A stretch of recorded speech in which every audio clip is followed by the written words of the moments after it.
Assalamualaikum warahmatullahi wabarakatuh. Perkenalkan, nama saya Alif Rahman dengan NIM 24030050047.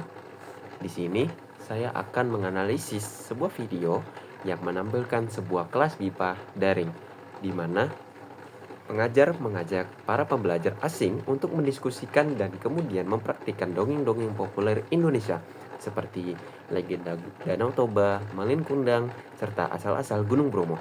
Berdasarkan transkrip video, saya menemukan 7 aspek penting yang akan saya jelaskan satu persatu.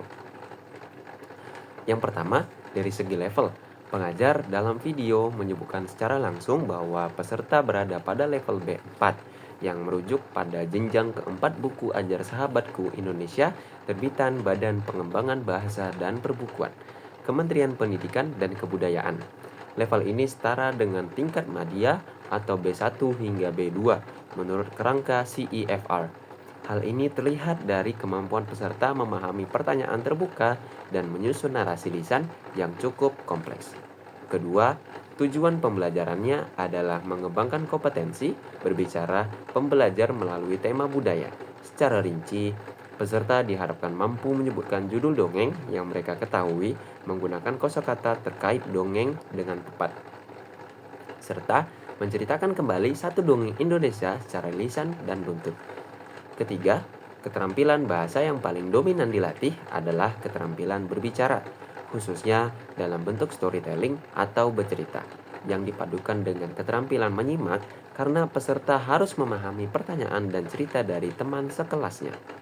Keempat, materi pembelajarannya berpusat pada cerita rakyat Indonesia sebagai konten budaya, dilengkapi dengan kosakata tematik seputar dongeng. Materi ini bersumber dari buku ajar resmi Sahabatku Indonesia jilid keempat, sehingga sudah sesuai dengan kurikulum BIPA nasional. Kelima, dari segi media, pembelajaran ini menggunakan platform konferensi video sebagai sarana kelas daring, dipadukan dengan media visual berupa gambar-gambar dari buku Sahabatku Indonesia, termasuk peta Indonesia, yang berfungsi sebagai stimulus untuk memancing ingatan peserta terhadap dongeng-dongeng yang relevan.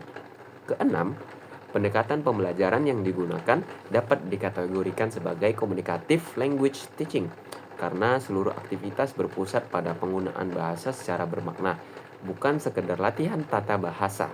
Selain itu, pendekatan ini juga mencerminkan task-based learning, teaching, task-based language teaching, sebab peserta diarahkan menyelesaikan tugas konkret, yaitu menceritakan kembali dongeng melalui tahapan pratugas berupa tanya jawab dan pengenalan kosakata, kemudian dilanjutkan dengan praktik bercerita.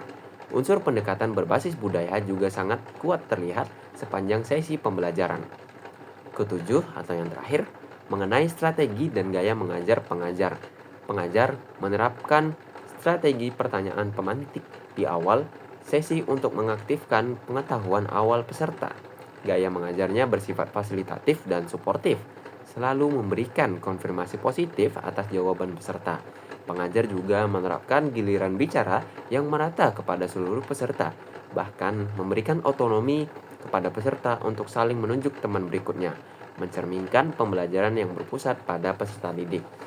Sebagai kesimpulan, video pembelajaran BIPA ini menunjukkan praktik pengajaran komunikatif berbasis tugas dan kaya muatan budaya, dengan pengajar berperan sebagai fasilitator yang mendorong peserta untuk berproduksi bahasa secara otentik melalui tema dongeng Indonesia. Demikian analisis yang dapat saya sampaikan. Terima kasih atas perhatiannya.